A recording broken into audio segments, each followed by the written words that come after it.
uma palavra na minha língua, o Senhor sabe.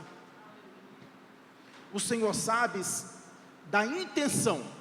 Ou seja, quando você ora ao Senhor, escute bem o que eu vou dizer, quando você ora ao Senhor, Deus, Ele não olha os lábios, não olha os lábios, nós olhamos os lábios. Quando você ora, Deus olha o coração, para ver se o coração está de acordo com o que sai dos seus lábios.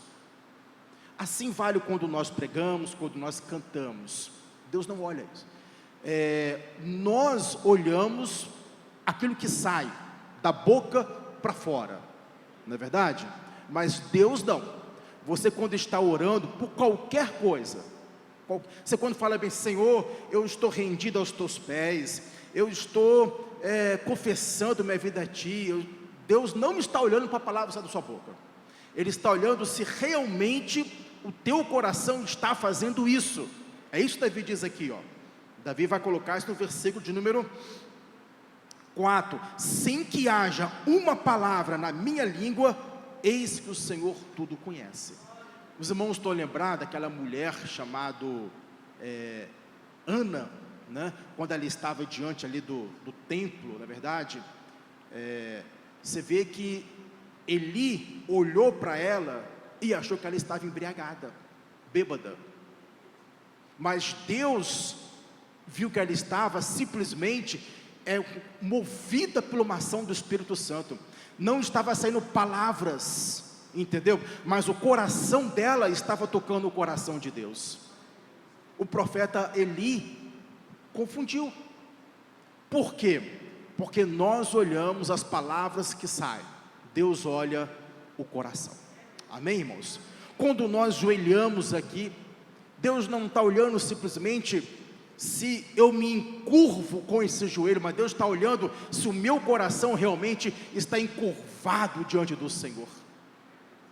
Então Deus, é muito interessante nós entendermos isso. Antes que a palavra chegue, Deus já sabe de todas as coisas.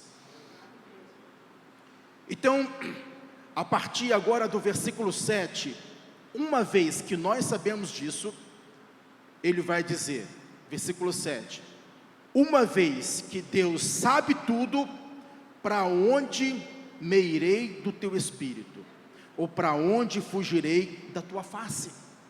Se Deus, Ele sabe daquilo que eu vou pensar, né? Se Deus sabe daquilo dos sentimentos, da intenção do meu coração em fazer algo para Ele, então Ele agora começa a falar sobre a onipresença de Deus, e Ele começa a dizer o seguinte: para onde me irei do teu espírito, e para onde fugirei da tua face? Irmãos, muitos profetas, Jonas, por exemplo, é um profeta que viveu bem depois de Davi, mas parece que Jonas não tinha esse entendimento.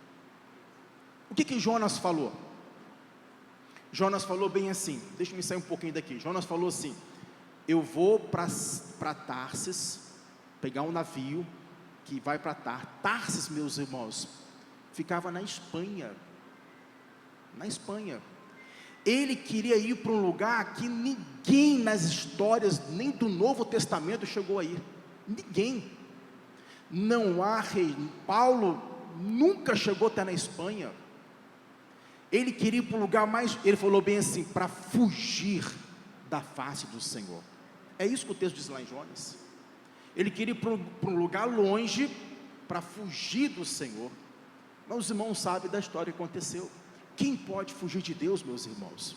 Ninguém foge de Deus, ninguém.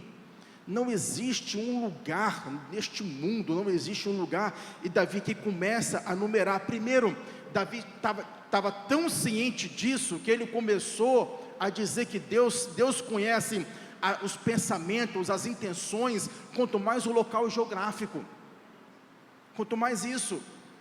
Ele vai dizer: para onde me irei do teu espírito, para onde fugirei da tua face? Se eu subir os céus, o Senhor está lá.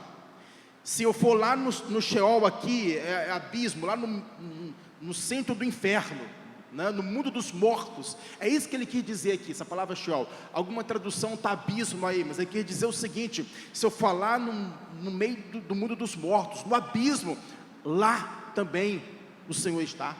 Ou seja, não tem um local. Se eu colocar, né, ele fala bem assim: se fizer minha cama no Sheol, eis que tu também está ali.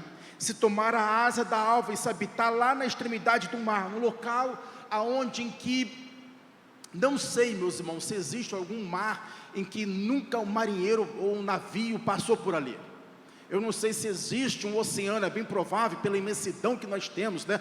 Há mares que talvez nunca foram ainda navegados, nunca foram ainda, que o ser humano nunca chegou, assim como há regiões, na verdade, na Amazônia mesmo, em que o ser humano nunca chegou até lá ainda. Da mesma forma, há mar em que nem uma embarcação chegou lá ainda. Mas se você for para um lugar como aquele, a Bíblia aqui está dizendo, Davi aqui está dizendo, né? Até ali a tua mão me guiará. Por outro lado, irmãos, também está dizendo que Deus está conosco em todos os lugares. E se você falar bem assim, então eu vou ficar nas trevas, porque as trevas vai me esconder de Deus. O salmista fala para o Senhor, a treva, irmão, noite, diz isso para a gente, tá bom? Essa lua aqui é para nós, esse sol é para nós, já falei para os irmãos várias vezes, tá bom? Esse sol que Deus fez aqui é para mim, para você. Essa lua para a gente, a estrela, porque Deus não precisa de sol, nem de lua, nem de estrela, tá bom? Não precisa disso, para Deus não tem nem escuridão, nem trevas. O tempo de Deus não é esse tempo aqui, não é esse relógio, não tem nada a ver com isso. Isso aqui é só para a Terra, que é um pequeno planeta nessa imensidão que existe, chamado universo, meus irmãos. Aí você começa a olhar, né, a grandeza que Davi viu o Senhor. Não é verdade?